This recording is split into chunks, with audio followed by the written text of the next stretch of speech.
एकादशी एगो भाभी तोहरे कथा बेसी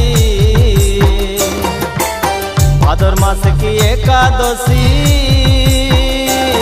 एगो भाभी तोहरे कथा बेसी और कथा नोही बिसरली नाचे चोली आओली सुन के बाजो ना हो और कथा नोही बिसरली नाचे चोली आओली सुन के बाजो ना हो सुन के बाजो ना धम समालोल बाजा सुन के गो मन के राजा धम समालोल बाजा सुन के गो मन के राजा करम साले गाओ अखोड़ा ही नाचब सुन के बासिया हो करम साले गाओ अखोड़ा ही नाचब सुन के बासिया हो सुन के बासिया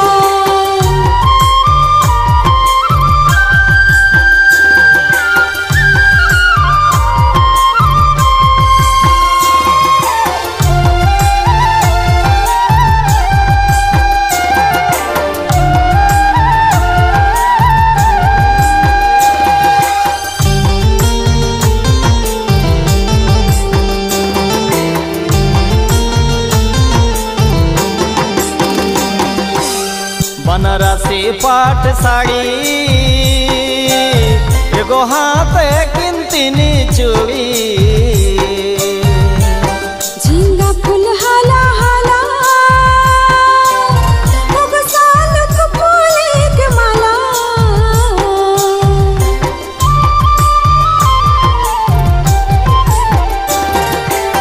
बनारसी पाट साड़ी एगो हाथ किंतिनी चूड़ी झींगा फूल हाला हाला एगो सालक फूल के माला आँखें मोर ठरकी जाहे देख के आखड़ा हो आँखें मोर ठरकी जाहे देख के आखड़ा ओहो मोर हर गुहार आँखें मोर ठरकी जाहे देख के आखड़ा हो आँखें मोर ठरकी जाहे देख के आखड़ा ओह देख के आखड़ा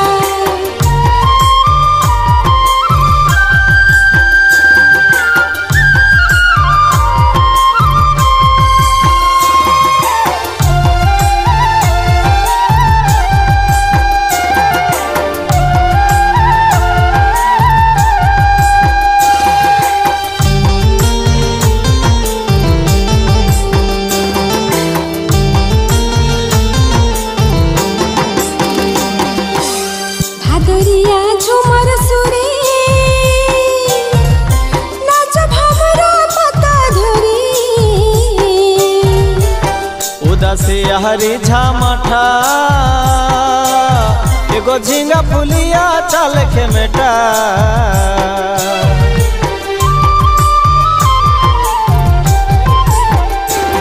भादरिया झुमर सुरे नाचब हमरा पता धरी उदासी हरी झामठा एगो झींगा फुलिया चल के मेटा सोंगे नहा चोपरानी सुन के बाजना हो पाताई नाचब राजा सुन के बाजना